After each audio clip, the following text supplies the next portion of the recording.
Got a mystery package arrived at my door today. Let's open it up and see what I got. I received a mystery package. It says Info Liquidation Recycle Incorporated, Quebec. This came to my home address, which is unusual because I don't give people my home address. So somebody's obviously looked me up on Google and sent me something, and I have no idea what it is. So we're going to open this together and see what I received.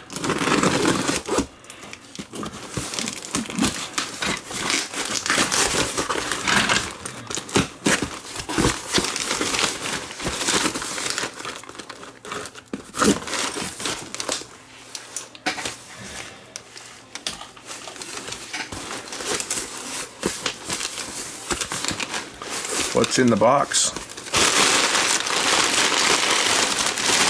It's well packaged. Ooh. Is that what I think it is? Wow. It looks like an EC2000. It's a Weller EC2000. Just like my old one. Cool.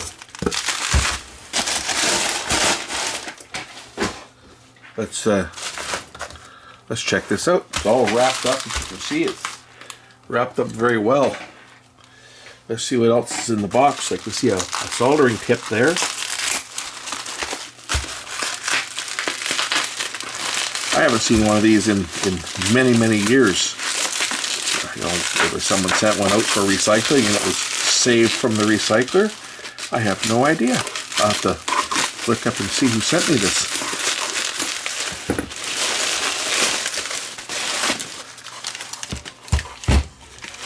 I've got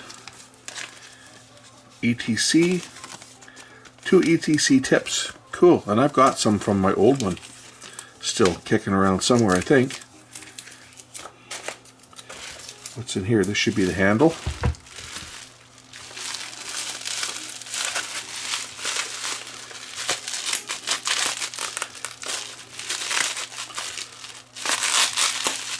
Watch me cut through the cord opening it up.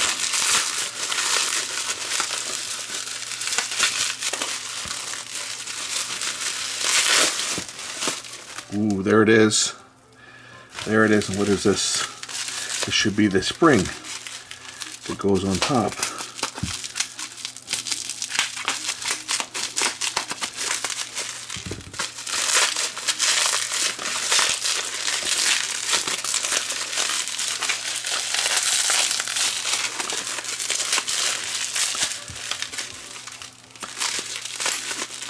There's wrapping and then there's wrapping, and this is definitely wrapped. Cut this all apart. Like a kid in a candy store here. Wow. Thing looks almost new. So this fits in the top here.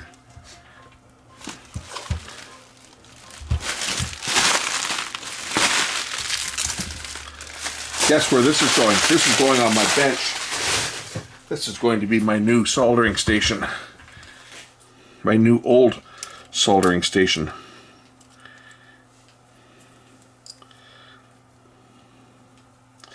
See, what happened on mine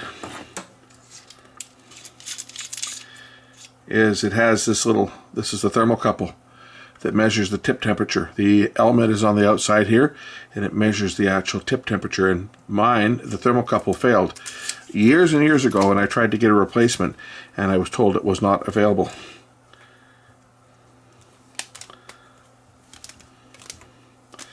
It was the most expensive soldering iron I ever bought. I paid $400 for this thing when I bought it, mine. Let's pop the bottom off this one and see if the circuit board is different, because I think I showed you guys my other one that had been rebuilt because my old former employer that I worked for, when his son was probably 3 or 4 years old, he took a pair of wire cutters to the cord while the unit was powered up, and it burned out the internal electronics. And I kicked up a big fuss with the owner threatened to take him to court, actually, if he didn't fix it, because it was my own iron, and he was going to get me a basic weller that did not have adjustable tip temperature. It just had the tips that you bought the tip, and it had a little magnet on the end. How the old wellers worked was the tip had a magnet on the end of it, and as the tip got hot, the magnet would become weaker, which would trip the switch to cool it down. So this one looks like it's got the same, no, it's a different board. This is one that they had to change on mine. If we look at the one that I had, I'll go get the other one and I'll pull the bottom off so you can see the difference. This is the original one, and then the one that I had they rebuilt. So let me grab the one that I've got, and we'll just take a look at the power supply and see the difference between one that hasn't been altered and one that was rebuilt by Weller. So there's the difference. So this is the original with the original controller board, and this is the one where they had to build a new controller board, and they like I say, had it redesigned for them. It's got these flat ribbon cables on them. It's like this is like a ceramic board, but you can see the definite difference between the two. I guess this is the SCR, or Triac board, controls the tip temperature, and well, it's controlled through this board. The temperature is set down here, and this cycles the element on and off. And I think it's actually variable power too, so that it keeps the temperature exact. Anyway, when mine was damaged, it went back to Weller, and they had it for, like this one, they had it for I think 3 or 4 months before they came up with the fix. And my boss that I made pay for it, because after all it was his child that broke it when he was babysitting him in the store on the weekend. It cost him almost as much to have it rebuilt as I paid for the unit when I bought it when it was new. And I bought mine at Active Components. So now I've got a new one. We're going to put this one on the bench. We're going to put it together. We'll test it out and make sure everything's working. And this one is now going to be on the bench. I'll still keep like one of these handy, just because this has got a really fine tip to it. It's kind of useful when I need to get in with something really fine, but I'll be using this for my regular work going forward.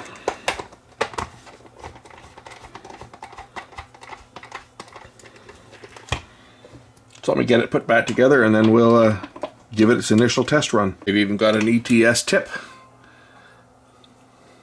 in good shape for one of these. I think ETK was the other one. There was ETC, ETK, and what were the other ones? This is ETC. It's a screwdriver tip.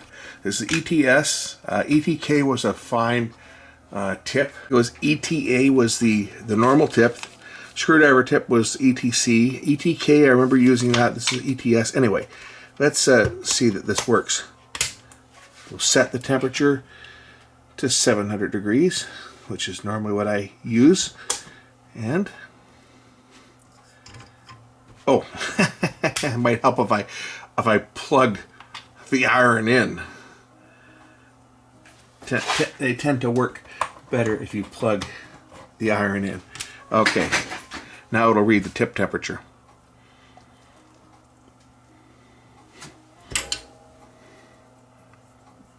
Yep, it's warming up. It's not as fast as these ones here. These ones get up to temperature incredibly fast. But it does warm up, as you can see. It's gaining traction.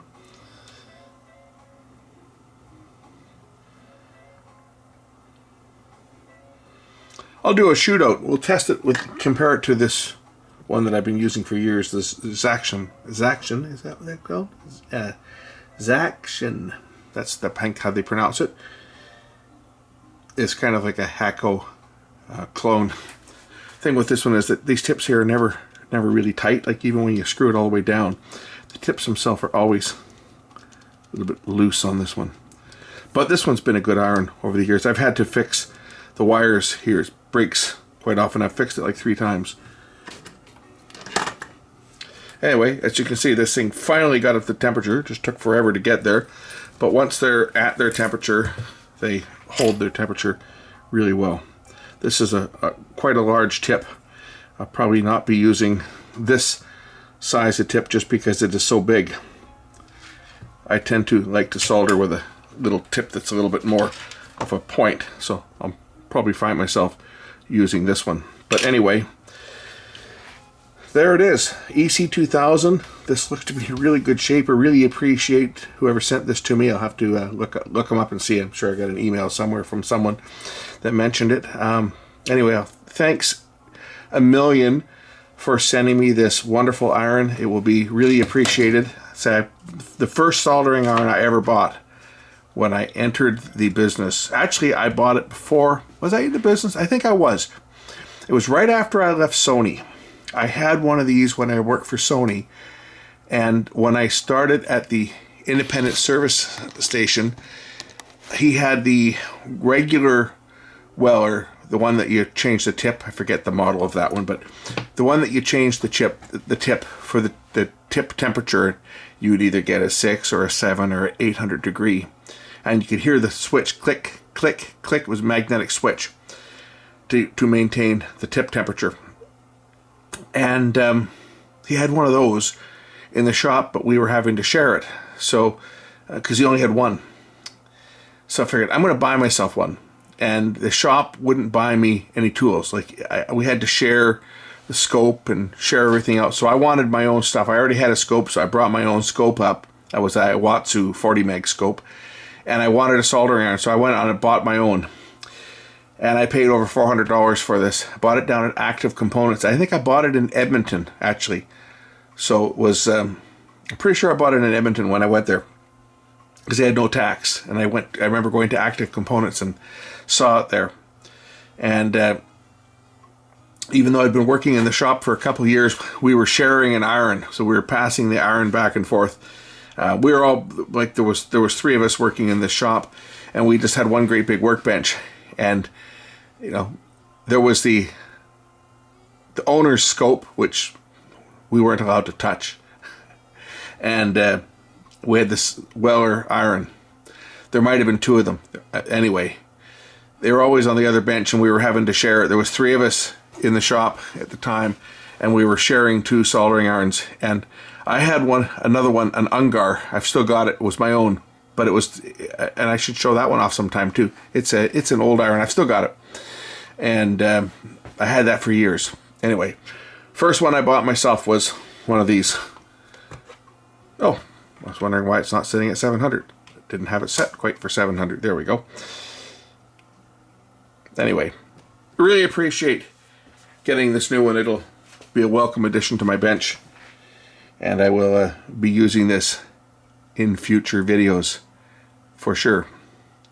Anyway, just wanted to show this gift that I received. Thanks for watching. We'll catch you in the next one. Bye.